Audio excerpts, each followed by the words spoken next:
দেশের ইতিহাসে প্রথমবারের মতো নির্বাচনী প্রচারে থাকছে না পোস্টারের ব্যবহার, আচরণবিধির খসড়া চূড়ান্ত। 2.5 শতাধিক গুমের প্রমাণ পেয়েছে কমিশন। শেখ হাসিনার আদালত অবমাননা মামলায় অ্যামিকাস কিউরি নিয়োগ ট্রাইব্যুনালের। ইশরাকের আন্দোলনে ব্যাহত হচ্ছে ডিএসসিসির নাগরিক সেবা, অভিযোগ উপদেষ্টা আসিফের কঠোর ব্যবস্থা নেওয়ার ঘোষণা। এবং পাল্টাপাল্টি হামলায় জ্বলছে ইরান ইসরায়েল, তেহরানকে চড়া মূল্য দিতে হবে হুঁশিয়ারি নেতানিয়াহুর, জাতিসংঘের জরুরি বৈঠক কাল।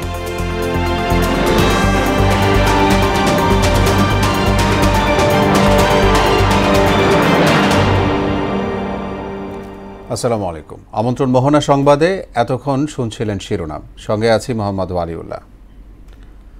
এবার বিস্তারিত। দেশের ইতিহাসে প্রথমবারের মতো নির্বাচনী প্রচারণায় পোস্টারের ব্যবহার থাকছে না, তবে বিলবোর্ড ব্যবহার করা যাবে। এর লক্ষ্যে নির্বাচনী আচরণবিধির খসড়া চূড়ান্ত করেছে কমিশন। রাজধানীর আগারগাঁয়ে কমিশন সভা শেষে সাংবাদিকদের এসব তথ্য জানান ইসি আবুল ফজল মোহাম্মদ সানাউল্লাহ। মনিরুল ইসলামের প্রতিবেদন। নির্বাচনী আচরণ বিধিমালা এবং সংসদীয় আসনের সীমানা নির্ধারণ সহ বেশ কিছু গুরুত্বপূর্ণ বিষয় নিয়ে আলোচনায় বসে কমিশন। বর্তমান কমিশনের সপ্তম সভায় বেশ কিছু গুরুত্বপূর্ণ বিষয় নিয়ে নেওয়া হয় চূড়ান্ত সিদ্ধান্ত। আমাদের কমিশনের সপ্তম সভা অনুষ্ঠিত হলো। বৈঠক শেষে গণমাধ্যমের সঙ্গে কথা বলেন নির্বাচন কমিশনার আবুল ফজল মোহাম্মদ সানাউল্লাহ। জানান, নির্বাচনী আচরণ বিধির খসড়া চূড়ান্ত করা হয়েছে। খসড়া চূড়ান্ত হলো, তবে মনে রাখতে হবে যে আচরণ বিধিমালার অনেকগুলো পরিবর্তন বা সংশোধন এটা আরপিওর উপরে নির্ভরশীল। সুতরাং বর্তমানে যে এটা চূড়ান্ত হলে এটা প্রকাশিত হয়ে যাবে আমাদের ওয়েবসাইটে, উপরে লেখা থাকবে আরপিও সংশোধন সাপেক্ষে। খসড়া বিধি অনুযায়ী প্রচারণায় পোস্টার ব্যবহার নিষিদ্ধ করা হয়েছে। তফসিল ঘোষণার পর প্রার্থীরা কোনো শিক্ষা প্রতিষ্ঠানের গভর্নিং বডির পদে থাকতে পারবেন না। দল ও প্রার্থীকে দিতে হবে হলফনামা। আইন লঙ্ঘনে থাকছে 1.5 লাখ জরিমানা ও 6 মাসের শাস্তি। প্রচারণার ক্ষেত্রে মেয়াদ বেঁধে দেওয়া হয়েছে 3 সপ্তাহ। আমরা পোস্টার ব্যবহার বাদ দেওয়ার ব্যাপারে সম্মত হয়েছি। অতীতে আচরণ বিধি মানতেন না প্রার্থীরা, সেই বিষয়টি মাথায় রেখেই ঐক্যমত্য প্রস্তাবনার প্রেক্ষিতে সুযোগ রয়েছে বিলবোর্ড ব্যবহারের। প্রচারণায় পরিবেশ বান্ধব উপকরণের ব্যবহার বাড়ানো সহ সামাজিক যোগাযোগ মাধ্যম ব্যবহারে করা হয়েছে নীতিমালা। প্রচারণায় পরিবেশ বান্ধব সামগ্রীর ব্যবহারের ব্যাপারে জোর দেওয়া হয়েছে। বিলবোর্ডের ব্যবহার অতীতে ছিল না, এটাকে ইন করা হচ্ছে। শব্দের ব্যবহারে আমরা আগে যেমন শব্দের মাত্রার উপরে কোনো ছিল না, সেটাকে আন্তর্জাতিক যে মান আছে 60 ডেসিবল সেটাকে ইনকর্পোরেট করা হয়েছে। সংসদীয় আসনের সীমানা নির্ধারণে আগামী সপ্তাহে চূড়ান্ত সিদ্ধান্ত হবে বলেও জানায় কমিশন। আমরা আশা আগামী সপ্তাহে আবারও রাজনৈতিক দলের সঙ্গে বৈঠকে বসবে জাতীয় ঐক্যমত্য কমিশন, এমনটা জানিয়েছেন কমিশনের সহসভাপতি অধ্যাপক আলী রিয়াজ। ফরেন সার্ভিস একাডেমিতে দ্বিতীয় ধাপে তৃতীয় দিনের বৈঠকের শুরুতে তিনি জানিয়েছেন, রাষ্ট্রপতি নির্বাচন ও ক্ষমতার পরিস্থিতি সহ মোট 4টি বিষয়ে গুরুত্ব দেওয়া হবে আজ। কমিশনের হাতে খুব বেশি সময় নেই উল্লেখ করে বলেন, জুলাইয়ের মধ্যেই জাতীয় সনদ করা হবে। যে সমস্ত বিষয়গুলো অমীমাংসিত থেকে গেছে ইতিমধ্যেই সেগুলি হবে আমাদের প্রথম এবং প্রধান এজেন্ডা। আগামী সপ্তাহে যখন রোববার থেকে আমরা আলোচনা শুরু করব। গত কয়েকদিনে আপনারা যে আন্তরিকতা দেখিয়েছেন, আমাদের এই ত্রুটি বিচ্যুতিকে ক্ষমা সুন্দরভাবে দেখেছেন, তার জন্য ধন্যবাদ। এরপরেও আমি বলবো যে আমরা সকলে যদি সময়ের মধ্যে আলোচনা করি, পরস্পরের প্রতি যে শ্রদ্ধাবোধ আমরা দেখাচ্ছি সেটা যেন অব্যাহত রাখতে পারি। দর্শক, ফরেন সার্ভিস একাডেমিতে আছেন সহকর্মী এমআর আসাদ, তার সঙ্গে আমরা যুক্ত হব। আসাদ, নিশ্চয়ই শুনতে পাচ্ছেন। বৈঠকের সবশেষ খবর কি আছে আপনার কাছে, সেটা জানতে চাই।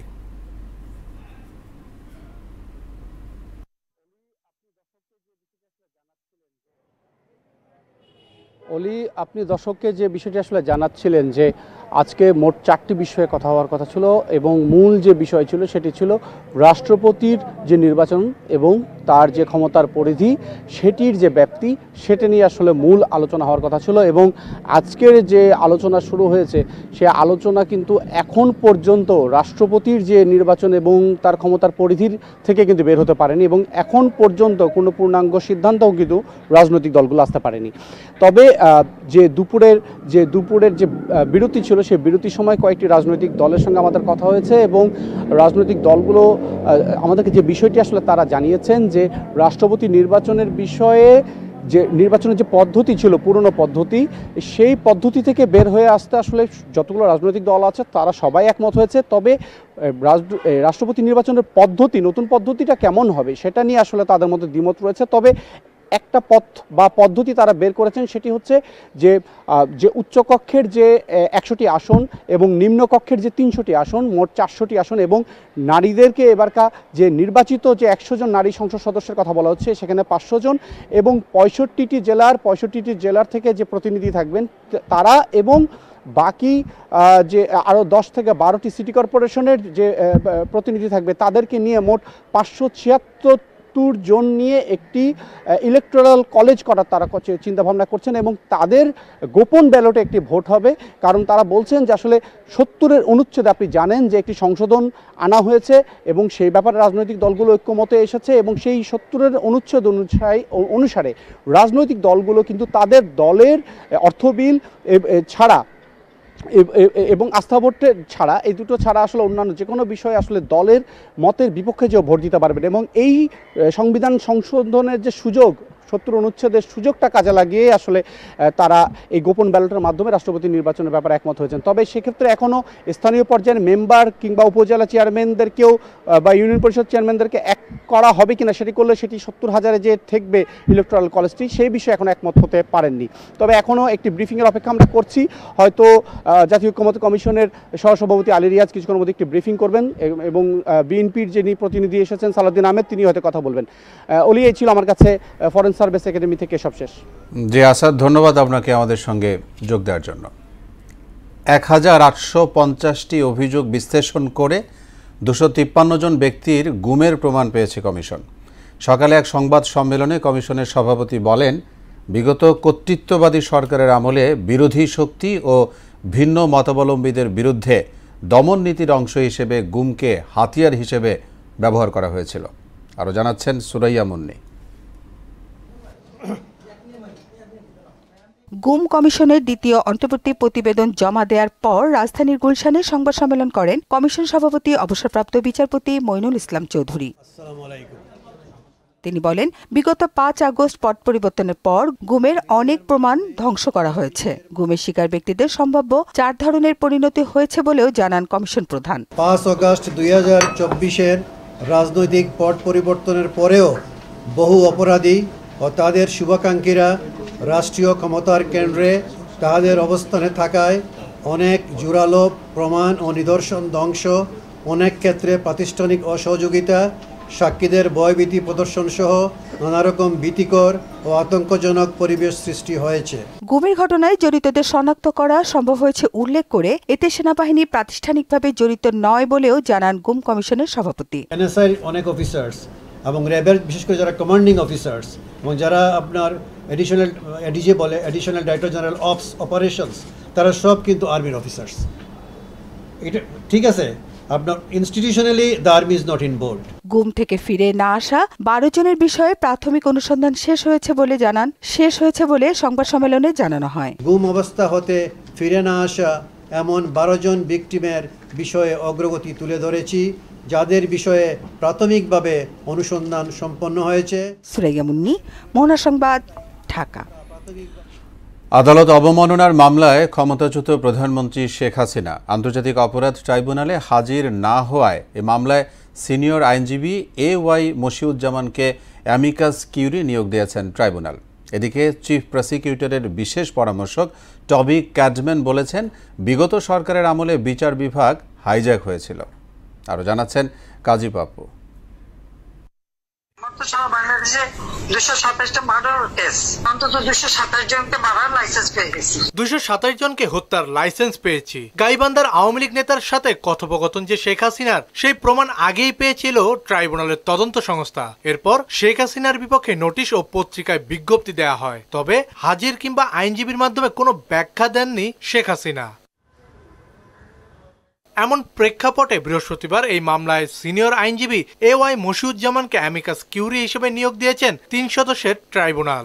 AY মশিউজ্জামান সাহেবকে, যিনি সুপ্রিম কোর্ট বারের সাবেক সম্পাদক ছিলেন, ট্রাইব্যুনাল স্বপ্রণোদিত হয়ে উনাকে এই মামলায় ট্রাইব্যুনালকে সহায়তা করার জন্য এই আসামিদের পক্ষে এবং ট্রাইব্যুনাল এই আইনের ব্যাখ্যা দেওয়ার জন্য উনাকে অ্যামিকাস কিউরি হিসেবে নিয়োগ করেছেন এবং জুন মাসের 25 তারিখে ফার্দার হিয়ারিং এবং ডিসপোজালের জন্য দিন ধার্য করেছে। কেন এই অ্যামিকাস নিয়োগ দেওয়া হয়েছে তার ব্যাখ্যাও দিয়েছেন প্রসিকিউটর। ট্রাইব্যুনালে আজকে এটি আদেশ দিতে পারতেন, আইন সেটি কভার করে, কিন্তু ফর অল ফেয়ারনেস এবং তাদেরকে পুনরায় সুযোগ দেওয়ার জন্য এবং আইনের সঠিক ব্যাখ্যা গ্রহণের জন্য ট্রাইব্যুনাল আজকে একটি আদেশ জারি করেছেন, সেটি হলো। এদিকে চিফ প্রসিকিউটর বিশেষ পরামর্শক টবি ক্যাডম্যান ক্ষমতাচ্যুত সরকারের আমলের বিচার বিভাগের করার সমালোচনা করেন। বিগত সরকারের সময়ে আইনের শাসন ছিল না, বিচার ব্যবস্থাকে অপহরণ করা হয়। সেই প্রক্রিয়া পরিবর্তন হয়েছে অন্তর্বর্তী সরকারের সময়। এখন বিচার ব্যবস্থা মানসম্মত হয়েছে।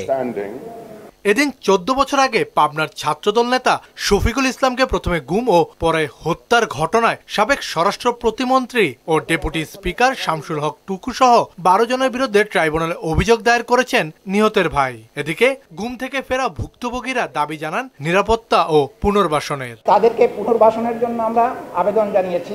কাজী পাপ্পু, মোহনা সংবাদ, ঢাকা। বিচার বিভাগের জন্য আলাদা সচিবালয় প্রতিষ্ঠার বিষয়ে আগামী 22 জুন একটি গুরুত্বপূর্ণ দিন হয়ে থাকবে বলে আশা করছেন প্রধান বিচারপতি ডক্টর সৈয়দ রেফাত আহমেদ। দুপুরে সুপ্রিম কোর্টে অ্যানেক্স ভবন পরিদর্শনে এসে কথা বলেন তিনি। বলেন, পৃথক সচিবালয় বিচার বিভাগের জন্য একটি টার্নিং পয়েন্ট। আগামী 22 জুন প্রধান উপদেষ্টার সুপ্রিম কোর্টে একটি অনুষ্ঠানে যোগ দেওয়ার কথা রয়েছে। সেখানে এই পৃথক সচিবালয়ের ঘোষণা আসতে পারে বলে আশা প্রকাশ করেন প্রধান বিচারপতি। আমি যা বলে এসেছি সারা দেশে 7 মাস ধরে সেই বক্তব্য আরো জোরালো হবে। আমি নিজেরা প্রাতিষ্ঠানিকভাবে এটা আমাদের একটা টার্নিং পয়েন্ট। লজিস্টিক্যাল কাঠামোগত আমাদের কিছু পরিবর্তন হচ্ছে, কিছু কোর্ট রিলোকেশন হচ্ছে, কিছুটা আমাদের লজিস্টিক্যাল প্রবলেম ছিল স্পেশালি কার্তুল ভবনকে নিয়ে, তো সেগুলো কিভাবে মিট করা যায়। ঢাকা দক্ষিণ সিটিতে যেভাবে নাগরিক সেবা ব্যাহত হচ্ছে তাতে আর বসে থাকার সুযোগ নেই মন্তব্য করে এ বিষয়ে দ্রুত ব্যবস্থা নেওয়ার ঘোষণা দিয়েছেন স্থানীয় সরকার উপদেষ্টা আসিফ মাহমুদ সজীব ভুঁইয়া। দুপুরে সচিবালয়ে উপজেলা পরিষদের মাধ্যম পাবলিক লাইব্রেরির আনুষ্ঠানিক উদ্বোধন অনুষ্ঠানে এসব কথা বলেন তিনি। বিগত সময়ে রাজনৈতিক প্রতিহিংসার কারণে কিছু এলাকা উন্নয়ন বৈষম্যের শিকার হয়েছে বলে অভিযোগ করেন উপদেষ্টা। আরও জানাচ্ছেন শামীমুজ্জামান চৌধুরী। 1 মাস ধরে বন্ধ ঢাকা দক্ষিণ সিটি কর্পোরেশনের প্রায় সব ধরনের কার্যক্রম। ইশরাক হোসেনকে মেয়র করার দাবিতে আন্দোলনের কারণে এই অচল অবস্থা তৈরি হয়েছে। প্রধান ফটকে তালা থাকায় কেউ অফিস করতেই পারছেন না।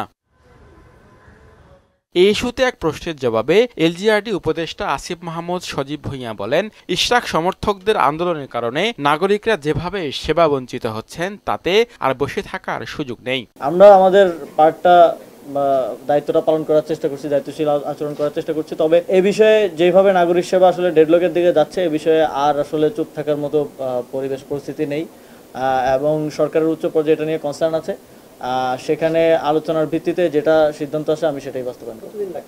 সারা দেশে ডেঙ্গুর প্রকোপ বেড়ে যাওয়ায় সরকারের করণীয় নিয়েও কথা বলেন উপদেষ্টা। ডেঙ্গুর বিষয়টা নিয়ে আমরা কনসার্ন আছি একদম সরকারের উচ্চ পর্যায় থেকে এবং এটা নিয়ে আমাদের স্থানীয় সরকার বিভাগের সচিব উনি একাধিক মিটিং করেছেন এবং সিটি কর্পোরেশনগুলো কনসার্ন আছে এবং তাদের কার্যক্রম হয়তো সার্ফেস আপনারা দেখছেন না, কিন্তু কার্যক্রম হচ্ছে। এটা নিয়ে ডেডিকেটেডলি আমরা আপনাদেরকে ব্রিফ করব যে আমাদের জনসচেতনতা বৃদ্ধি করাটা একই সাথে জরুরি। শুধুমাত্র আমাদের উদ্যোগ দিয়ে হবে না, মানুষের মধ্যে সচেতনতা বৃদ্ধি করতে হবে এবং সবাইকে এগিয়ে আসতে হবে। এর আগে জুলাই গণঅভ্যুত্থানের শহীদ ও আহতদের স্মরণে 44 উপজেলায় পাবলিক লাইব্রেরির ভিত্তিপ্রস্তর স্থাপন করেন তিনি। প্রতিটি লাইব্রেরির নির্মাণ ব্যয় 53 লাখ টাকা।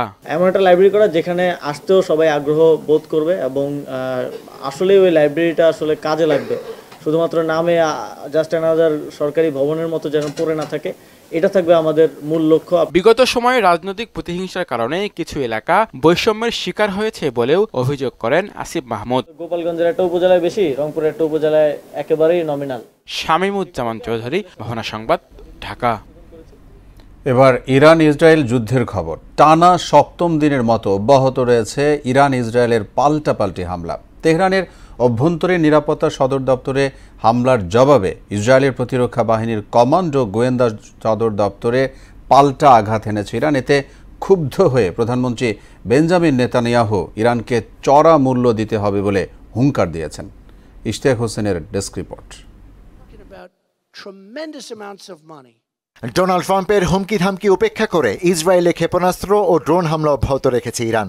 বৃহস্পতিবার ভোর থেকে ইসরায়েলের দক্ষিণাঞ্চলীয় শহর বিয়ের সেবায় কয়েকটি সামরিক স্থাপনায় উপর্যুপরি ক্ষেপণাস্ত্র ছুড়েছে ইরান। এতে সামরিক বাহিনীর কমান্ড সেন্টার, গোয়েন্দা বিভাগের সদর দপ্তর এবং সামরিক গোয়েন্দা শাখার সদর দপ্তর ধ্বংস হয়েছে, যেটির প্রভাবে ক্ষতিগ্রস্ত হয়েছে বীরশেবার সোরকো হাসপাতাল। হাসপাতালে হামলার জেরে ইরানের উপর ক্ষেপেছেন ইসরায়েলি প্রধানমন্ত্রী বেঞ্জামিন নেতানিয়াহু। এর জন্য ইরানকে চড়া মূল্য দিতে হবে বলে সামাজিক যোগাযোগ মাধ্যম এক্সে হুঁশিয়ারি দিয়েছেন তিনি। সাধারণ মানুষের উপর ক্ষেপণাস্ত্র নিক্ষেপ করায় ইরানকে অত্যাচারী শাসক আখ্যা দেন তিনি। হিউম্যান রাইটস অ্যাক্টিভিস্টের তথ্য অনুযায়ী 7 দিনের হামলায় ইরানে 639 জন নিহত এবং 13 শতাধিক মানুষ আহত হয়েছে। তবে তেহরানের তথ্য মতে এই সংখ্যা 224।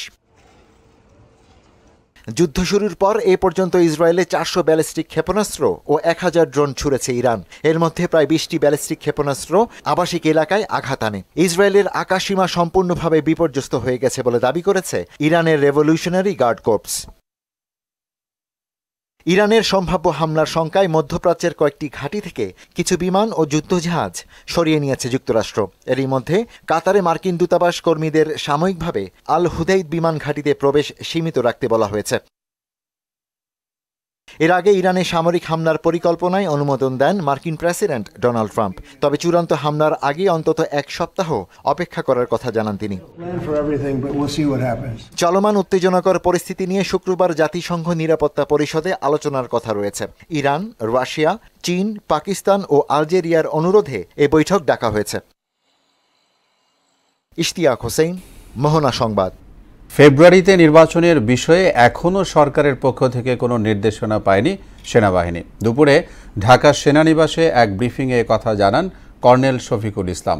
মব ভায়োলেন্স প্রতিরোধের কঠোর অবস্থানের কথা জানিয়ে সীমান্তে পুশিনের বিষয়ে সেনাবাহিনীর অন্তর্ভুক্ত হওয়ার পরিস্থিতি এখনও তৈরি হয়নি বলেও জানান তিনি। মুনতাসির মামুনের প্রতিবেদন। এ পর্যন্ত সর্বমোট ৯,৬৬৭টি দেশে আইন শৃঙ্খলা রক্ষা এবং সমসাময়িক বিষয়ে সেনাবাহিনী কার্যক্রম তুলে ধরতেই এ সংবাদ সম্মেলন। ঢাকা সেনানিবাসে আয়োজিত ব্রিফিংয়ে কথা বলেন কর্নেল শফিকুল ইসলাম। গত 3 সপ্তাহে সেনাবাহিনীর অভিযানে বিপুল পরিমাণ অস্ত্র ও গোলাবারুদ উদ্ধারের পাশাপাশি 13,000-এরও বেশি অপরাধীকে গ্রেফতার করার কথাও জানান তিনি। অভিযানে 6টি বিদেশি পিস্তল, একটি লং ব্যারেল গান, 10টি পিস্তল ম্যাগাজিন এবং সর্বমোট 119 রাউন্ড অ্যামিউনিশন উদ্ধার করা হয়। সাংবাদিকদের এক প্রশ্নে নির্বাচন নিয়ে সেনাবাহিনী এবং সরকারের তরফ থেকে নির্দেশনা পাননি বলেও জানান কর্নেল শফিক। আমরা এখনো সরকারের পক্ষ থেকে অফিসিয়ালি কোনো নির্দেশনা প্রাপ্ত হয়নি, তবে সরকারের নির্দেশনা অনুযায়ী আমরা নির্বাচন সংক্রান্ত দায়িত্ব পালন করব। ভারত ও মিয়ানমার থেকে পুশিন ইস্যুতে সেনাবাহিনী জড়িত হওয়ার পরিস্থিতি তৈরি হয়নি বলেও জানান তিনি। সেনাবাহিনী অন্তর্ভুক্ত হওয়ার মতো বিষয় এখনো অনুভূত হয়নি বলে সেনাবাহিনী আপাতত এই বিষয়ে বিজিবি এবং কোস্টগার্ড এই বিষয়টি নিয়ে কাজ করছে। শফিকুল ইসলাম বলেন, মব ভায়োলেন্স ও জনদুর্ভোগ সৃষ্টিকারী কর্মকাণ্ডের বিরুদ্ধে কঠোর অবস্থানে রয়েছে সেনাবাহিনী। মব ভায়োলেন্স, জনদুর্ভোগ সৃষ্টিকারী যে কোনো পরিস্থিতির বিরুদ্ধে সেনাবাহিনী কঠোর পদক্ষেপ গ্রহণ করেছে এবং করবে। অন্য এক প্রশ্নের জবাবে বান্দরবন, থানচি ও রোমাক্রিতে আরকান আর্মির অপতৎপরতা বন্ধে নিরাপত্তা বাহিনী কাজ করছে বলেও জানান তিনি। অতি শীঘ্রই এই নিষেধাজ্ঞা প্রত্যাহার করা হবে। মুনতাসির মামুন, মোহনা সংবাদ, ঢাকা। উত্তরায় র্যাব পরিচয়ে কোটি টাকা ছিনতাইয়ের ঘটনায় চাকরিচ্যুত পুলিশ ও সেনাবাহিনী সদস্য সহ 5 জনকে গ্রেফতার করেছে পুলিশ। ছিনতাইয়ে ব্যবহৃত গাড়ি ও নগদ অর্থও উদ্ধার করা হয়। দুপুরে ডিএমপি মিডিয়া সেন্টারে এক ব্রিফিংয়ে উত্তরা বিভাগের ডিসি মহিদুল ইসলাম বলেন, আটককৃতরা দীর্ঘদিন ধরেই ছিনতাই সহ নানা অপরাধ করে আসছে। রিপোর্ট করছেন হুমায়ুন কবির। গেল 14 জুন উত্তরা পশ্চিম থানা এলাকার 13 নম্বর সেক্টর থেকে মোবাইল আর্থিক সেবাদাতা প্রতিষ্ঠান নগদের প্রতিনিধি আব্দুর রহমানের কাছ থেকে 1,18,71,000 টাকা ছিনিয়ে নেয় র্যাবের পোশাক পরিহিত কয়েকজন ব্যক্তি। বিষয়টি নিয়ে কাজ শুরু করে ডিএমপি উত্তরা বিভাগ। সিসি ক্যামেরার ফুটেজ বিশ্লেষণ করে তথ্য প্রযুক্তি সহায়তা জড়িত 5 জনকে বিভিন্ন জায়গা থেকে গ্রেপ্তার করে তারা। এ নিয়ে ব্রিফ করেন ডিএমপির উত্তরা জোনের ডিসি মহিদুল ইসলাম। আমরা দিন রাত নিরলস পরিশ্রম করে স্বল্পতম সময়ের মধ্যেই আমরা গাড়ির নাম্বারটি ডিটেক্ট করতে পারি। এক্ষেত্রে আমরা সিসিটিভি সহায়তা নিয়েছি, আমরা তথ্য প্রযুক্তির সহযোগিতা আমরা এবং আরও অল্টারনেটিভ এই সমস্ত ডাকাতি কারা করে, কাদের পিসিপিআর কি, এদেরকে যাচাই বাছাই করে আমরা খুব স্বল্প সময়ে আমরা গাড়িটা উদ্ধার করতে পেরে গাড়িটি জব্দ করেছি। উত্তরায় ছিনতাই ঘটনা মূল পরিকল্পনাকারী গোলাম মুস্তফা ওরফে শাহিন, তিনি পুলিশ বাহিনী থেকে চাকরিচ্যুত হয়েছেন। আটককৃত 5 জনের মধ্যে 2 জন পুলিশ ও সেনাবাহিনী থেকে চাকরিচ্যুত। ডিসি মহিদুল ইসলাম জানান, চক্রটি আগে থেকে বিভিন্ন অপরাধে জড়িত। এই ঘটনার যে মূল পরিকল্পনাকারী তার নাম হচ্ছে গোলাম মোস্তফা ওরফে শাহিন। সে বাংলাদেশ পুলিশের মানে চাকরিচ্যুত সদস্য। তো সে আগেও এই ধরনের ঘটনা ঘটেছে, তার বিরুদ্ধে অনেকগুলো মামলা রয়েছে। আর সেনাবাহিনীর অবসরপ্রাপ্ত একজন সার্জেন্ট রয়েছে, নাম হচ্ছে শেখ মোহাম্মদ জালালউদ্দিন ওরফে রবিউল, বয়স হবে 43-44 মতো।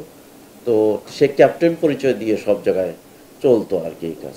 আরো তথ্যের জন্য আটককৃতদের রিমান্ডে নিয়ে জিজ্ঞাসাবাদের কথা জানান পুলিশের এই কর্মকর্তা। রিমান্ডে নিয়ে এসে তাদেরকে জিজ্ঞাসাবাদ করলে আমরা মনে করি যে বের হয়ে যাবে যে কারা কারা এটার সাথে আরো কারা কারা জড়িত আছে। হুমায়ুন কবির, মোহনা সংবাদ, ঢাকা। এ ছিল এখনকার মতো সংবাদ। শেষ করব তার আগে শিরোনামগুলো জানাবো আরো একবার। দেশের ইতিহাসে প্রথমবারের মতো নির্বাচনী প্রচারে থাকছে না পোস্টারের ব্যবহার, আচরণবিধির খসড়া চূড়ান্ত। 2.5 শতাধিক গুমের প্রমাণ পেয়েছে কমিশন। শেখ হাসিনার আদালত অবমাননা মামলায় অ্যামিকাস কিউরি নিয়োগ ট্রাইব্যুনালের। ইশরাকের আন্দোলনে ব্যাহত হচ্ছে ডিএসসিসির নাগরিক সেবা, অভিযোগ উপদেষ্টা আসিফের কঠোর ব্যবস্থা নেয়ার ঘোষণা। এবং পাল্টাপাল্টি হামলায় জ্বলছে ইরান ইসরায়েল, তেহরানকে চড়া মূল্য দিতে হবে হুঁশিয়ারি নেতানিয়াহুর, জাতিসংঘের জরুরি বৈঠক কাল। সবাইকে আবারও শুভেচ্ছা। পরবর্তী সংবাদ রাত 9টায়। এর আগে সংবাদ এক নজরে দেখবেন সন্ধ্যা 7টায়। মোহনার সবশেষ খবর জানতে ভিজিট করুন www.mohana.tv। সংবাদ দেখতে পারেন ফেসবুক ও ইউটিউবেও। এতক্ষণ সঙ্গে থাকায় ধন্যবাদ সবাই।